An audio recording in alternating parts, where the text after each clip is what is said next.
नमस्कार, सुबह के 9 बजने वाले हैं और ये वक्त है 9 की 9 खबर का। मैं हूं आपके साथ विभा उपाध्याय। बुलेटिन की शुरुआत इस वक्त बड़ी खबर के साथ। खबर झारखंड के रांची से आ रही है, जहां पर कॉलेज परिसर में 4 छात्रों से मारपीट और लूटपाट की गई है। छात्रों की बाइक और मोबाइल इस दौरान तोड़ दिए गए हैं। कॉलेज परिसर में 4 छात्रों से मारपीट और लूटपाट की घटना हुई है। छात्रों की बाइक और मोबाइल तोड़े गए। छात्रों से करीब 6,000 रुपए की लूटपाट को भी अंजाम दिया गया है। मारपीट और लूटपाट की जांच में इस वक्त पुलिस जुट चुकी है। कॉलेज कैंपस में असामाजिक तत्वों का जमावड़ा लगा रहता है और देखिए तस्वीरें आपके सामने इस वक्त टीवी स्क्रीन पर। छात्रों के साथ मारपीट की गई, लूटपाट को अंजाम दिया गया।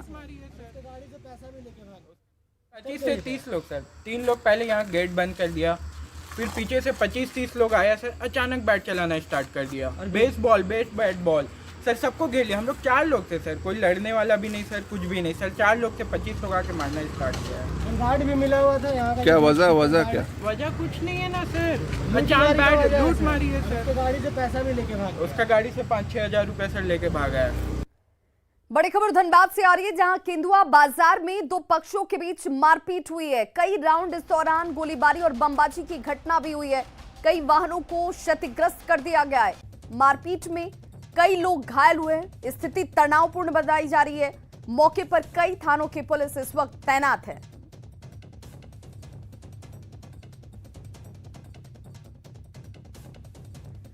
वहीं बड़ी खबर लखीसराय से, जहां नक्सलियों ने दीपक को रिहा कर दिया है। नक्सलियों ने दीपक को रिहा किया है। 23 अक्टूबर की तारीख जब दीपक का अपहरण किया गया था। चौकड़ा राजपुर गांव से दीपक के अपहरण किए गए। नक्सलियों के साथ लगातार पुलिस का अभियान चलता हुआ और इन लोगों को पकड़ने को लेकर कॉम्बिंग ऑपरेशन चलाया जा रहा था। पुलिस की दबिश के आगे नक्सली झुके हैं और दीपक को रिहा कर दिया है नक्सलियों ने। दीपक के परिजनों ने राहत की सांस ली है।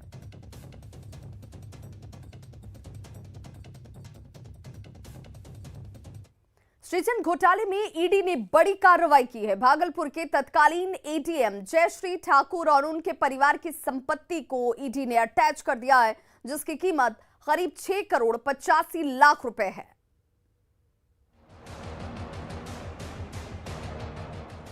भ्रष्टाचार पर प्रहार जारी है। 2003 से 2014 के बीच हुए सृजन घोटाले के मामले में प्रवर्तन निदेशालय ने बड़ी कार्रवाई की है। ईडी ने आय से अधिक संपत्ति के मामले में कार्रवाई करते हुए भागलपुर की तत्कालीन एडीएम जयश्री ठाकुर और उनके परिवार की संपत्ति अटैच की है। ईडी ने जयश्री ठाकुर की 6 करोड़ 85 लाख की संपत्ति अटैच की है। ये संपत्ति जयश्री ठाकुर और उनके परिवार की है। अटैच की गई संपत्ति में जयश्री ठाकुर के 15 प्लॉट हैं, 1.53 करोड़ रुपए से अधिक के फ्लैट हैं, 42 बैंक खातों में जमा 5 करोड़ 5 लाख 2,511 रुपए और जयश्री ठाकुर और उनके परिवार की 15 बीमा पॉलिसी शामिल है। दरअसल साल 2003 से 2014 के बीच करीब 1,000 करोड़ रुपए से अधिक का सृजन घोटाला हुआ था। अगस्त 2017 में इस घोटाले का खुलासा हुआ। इस मामले में तत्कालीन एडीएम जयश्री ठाकुर के नाम सामने आने के बाद बिहार सरकार ने उन्हें बर्खास्त कर दिया था और 2013 में आर्थिक अपराध शाखा यानी ईओयू ने जयश्री ठाकुर के खिलाफ आय से अधिक संपत्ति का मामला दर्ज किया था। साथ ही उनके ठिकानों पर छापेमारी भी की थी। जांच के दौरान ईओयू को यह पता चला था कि ठाकुर ने सरकार को दी गई जानकारी में भी संपत्ति की असलियत छिपाई थी और 1987 से 2013 तक बिहार सरकार के विभिन्न पदों पर रहते हुए भ्रष्टाचार के करीब 14 करोड़ रुपए आय से अधिक अर्जित किए। न्यूज 18 के लिए पटना से अमित कुमार के साथ ब्यूरो रिपोर्ट। उपचुनाव को लेकर बिहार में सियासत बेहद गर्म है और इसी गर्माहट के बीच कांग्रेस ने पटना में एक पोस्टर जारी कर दिया है, जिसमें तेज प्रताप यादव को जगह दी गई है। जरा इन पोस्टर्स पर पहले नजर डालिए। ये वो पोस्टर हैं जो कांग्रेस की तरफ से जारी किए गए हैं। इन पोस्टर्स में कुशेश्वर स्थान उपचुनाव में समर्थन देने के लिए तेज प्रताप का आभार जताया गया है, तो वहीं भक्त चरण दास पर लालू की टिप्पणी पर कड़ी आपत्ति जताई गई है। दलित भावना से जोड़कर कांग्रेस ने आरजेडी से सवाल पूछा है कि आरजेडी कांग्रेस के साथ नहीं तो फिर किसके साथ। देखिए संवाददाता अमित कुमार की रिपोर्ट। आरजेडी और कांग्रेस के बीच तल्खी जो है वो अब परमान चढ़ने लगी है। आपको हम दिखाना चाहेंगे, पटना में आरजेडी के खिलाफ कांग्रेस की तरफ से ये पोस्टर लगाया गया है और इस पोस्टर में जो है जिन बातों का उल्लेख किया गया है वो ये है कि कुशेश्वर स्थान उपचुनाव में कांग्रेस का समर्थन देने वाले नेता जो हैं वो जाप प्रमुख पप्पू यादव हैं, दूसरी तरफ तेज प्रताप को भी इस होर्डिंग में जो है वो जगह दी गई है। कांग्रेस के तमाम बड़े चेहरे जो हैं वो इस होर्डिंग में उन्हें जगह दी गई है। और इसमें जो बड़ी बात लिखी गई है कि लालू ने बोला कि भक्त चरणदास भगचोनर हइये हैं, तो इस बात का उल्लेख किया गया है। और उसके नीचे जो लिखा गया है कि दलित अपमान का बदला लेगा कुशेश्वर स्थान। सीधा तौर पे कह सकते हैं कि कुशेश्वर स्थान को लेकर के सीधा हमला बोला है कांग्रेस ने आरजेडी प्रमुख लालू प्रसाद यादव पे। और कांग्रेस ने ये भी लिखा है, आरजेडी से सवाल किया है, कांग्रेस के साथ नहीं तो आरजेडी किसके साथ।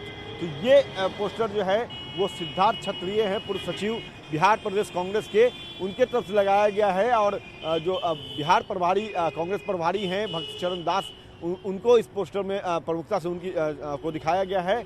और कहीं ना कहीं एक सीधा सवाल कांग्रेस का कि आरजेडी अगर कांग्रेस के साथ नहीं है तो किसके साथ है।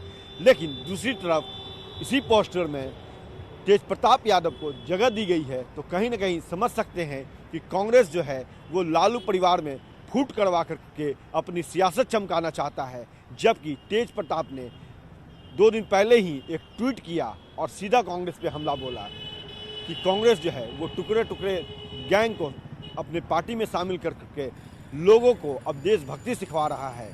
तो कह सकते हैं कि कांग्रेस को इस बात से कोई फर्क नहीं पड़ा कि तेज प्रताप ने क्या कहा। कांग्रेस जो है अपना लक्ष्य जो रखा है वो यही रखा है कि लालू परिवार में अगर फूट रहता है तो इसका माइलेज, इसका फायदा कांग्रेस को होगा। शायद इसी वजह से तेज प्रताप को इस पोस्टर में जगह दिया है और लालू पर हमला बोला है। कैमरा पर्सन दीपक के साथ अमित कुमार, न्यूज़ 18 पटना। बिहार में 2 विधानसभा सीट पर होने वाले उपचुनाव को लेकर प्रचार का दौर चरम पर है। मुख्यमंत्री नीतीश कुमार और नेता प्रतिपक्ष तेजस्वी यादव समेत तमाम राजनीतिक दल अपने अपने प्रत्याशियों के पक्ष में वोट मांग रहे हैं। बात नीतीश कुमार की करें तो नीतीश आज कुशेश्वर स्थान में जेडीयू प्रत्याशी अमन भूषण हजारी के समर्थन में 2 जगहों पर चुनावी सभा करने वाले हैं। वहीं तेजस्वी यादव भी तारापुर और कुशेश्वर स्थान में जनसभा को संबोधित करते नजर आएंगे। देखिए संवाददाता अमित कुमार की रिपोर्ट। बिहार में 2 सीटों पर हो रहे उपचुनाव को लेकर के चुनाव प्रचार जोरों पे है। एक तरफ जहां तेजस्वी यादव नेता प्रतिपक्ष ने मोर्चा संभाल रखा है आरजेडी के लिए, वहीं दूसरी तरफ नीतीश कुमार जो है वो एनडीए के लिए किला फतह करने में जो आजमाइश करते नजर आ रहे हैं। नीतीश कुमार लगातार जो है वो चुनाव प्रचार करने में व्यस्त हैं। और बताते चले कि कल नीतीश कुमार जो है वो कुशेश्वर स्थान में जो है वो चुनाव प्रचार उन्होंने किया था। तारापुर और कुशेश्वर स्थान में उपचुनाव हैं और इसी को लेकर के सभी दल जो है अपने तरफ से जोर आजमाइश कर रही है। तमाम बड़े चेहरे जो है वो प्रचार में जुटे हुए हैं। मुख्यमंत्री नीतीश कुमार ने भी मोर्चा संभाला है। जैसा हमने बताया कि सोमवार को मुख्यमंत्री ने जो है तारापुर के ईदगाह मैदान में रैली की। आज जो है नीतीश कुमार जेडीयू प्रत्याशी अमन भूषण हजारी के समर्थन में कुशेश्वर स्थान में 2 जगहों पर जनसभा को संबोधित करेंगे। अगर बात कांग्रेस की करें या आरजेडी की करें तो आरजेडी से तेजस्वी यादव लगातार चुनाव मैदान में डटे हुए हैं। तारापुर में वो उन्होंने रात्रि विश्राम भी किया है और आज तारापुर और कुशेश्वर स्थान दोनों जगह तेजस्वी की भी सभा है। कांग्रेस के भी जो बिहार प्रभारी हैं भक्त चरण दास समेत तमाम जो बड़े चेहरे हैं वो चुनाव प्रचार में लगे हुए हैं। तो अब ये देखना होगा कि इन नेताओं के इस चुनाव अभियान, चुनाव प्रचार का कितना असर तारापुर और कुशेश्वर स्थान के मतदाताओं पे होता है और किनके पाले में ये मतदाता जो है अपनी बहुमूल्य वोट जो है वो कास्ट करते हैं। कैमरा पर्सन दीपक के साथ अमित कुमार, न्यूज़ 18 पटना। पंचायत चुनाव के तहत आज 5वें चरण में डाले गए वोटों की गिनती शुरू हो चुकी है। राज्य निर्वाचन आयोग की तरफ से मतगणना के तैयारियां जो है वो पूरी कर ली गई हैं। देखिए संवाददाता अमित कुमार की रिपोर्ट। इन दिनों बिहार में पंचायत चुनाव जो है वो चल रहे हैं और पंचायत चुनाव के तहत 5वें चरण में जो मतदान हुए हैं रविवार को, उसका आज मतगणना का दिन है। और मतगणना को लेकर के निर्वाचन आयोग की तरफ से तमाम तैयारी जो है वो मुकम्मल कर ली गई है। 38 जिलों के 58 प्रखंड में जो है रविवार को वोट कास्ट किए गए थे। जो वोटर हैं उन्होंने मतदान किया था और आज उन मतदान का जो है वो मतगणना होना है और इसको लेकर के तमाम मतगणना केंद्रों पर सुरक्षा व्यवस्था जो है वो पुख्ता किया गया है। भीड़ जमा होने से रोकने के लिए केंद्र के बाहर बैरिकेडिंग की गई है।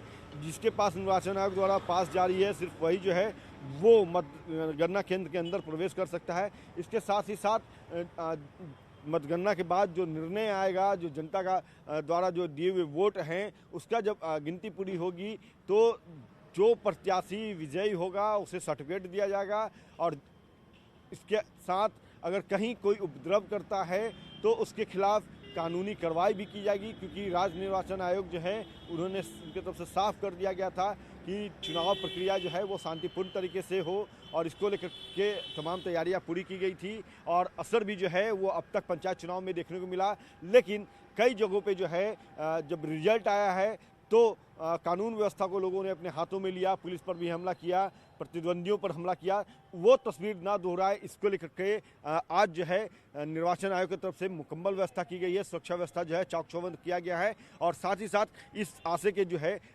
आदेश भी जो है वो जारी किए गए हैं कि अगर कहीं कोई भी शख्स चुनाव प्रक्रिया के बाद जो है, चूंकि मतगणना आज संपन्न हो जाएगी, तो अगर कहीं कोई उपद्रव फैलाता है तो उनके खिलाफ तत्काल कार्रवाई की जाए। कैमरा पर्सन दीपक के साथ अमित कुमार, न्यूज 18 पटना। शेखपुरा में पंचायत चुनाव में डाले गए वोटों की गिनती शुरू हो चुकी है। 48 टेबल पर मतगणना का काम किया जा रहा है। सभी पदों के लिए अलग काउंटर की व्यवस्था की गई है।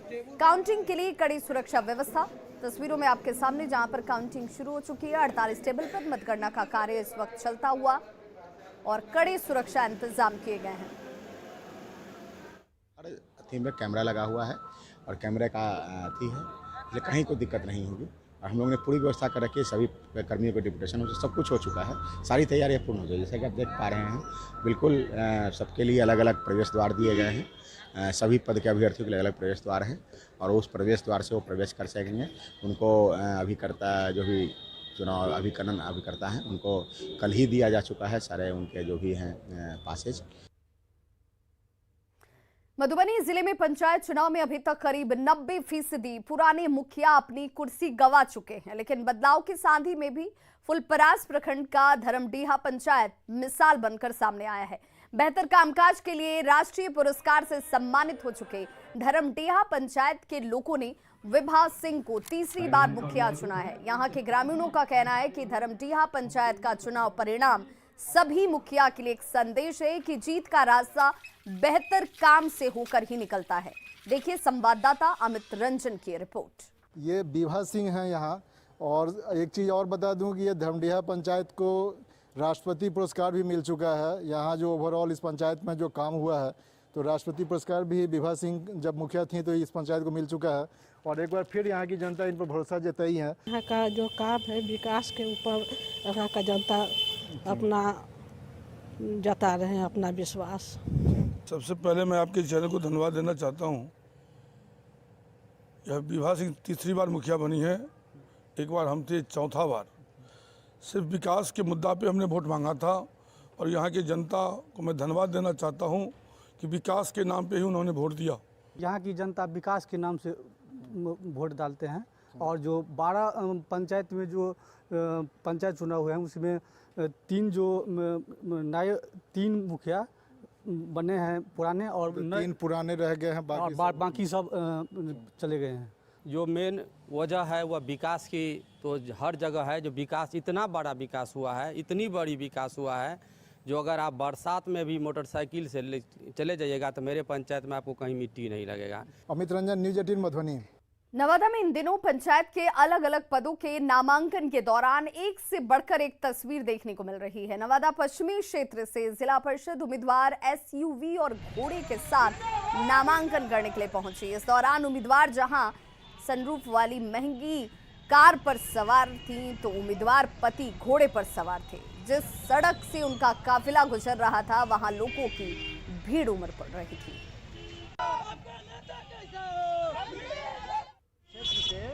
है ना, भाग संख्या 14 है ना, श्रीमती बालेश्वरी देवी जिला परिषद उम्मीदवार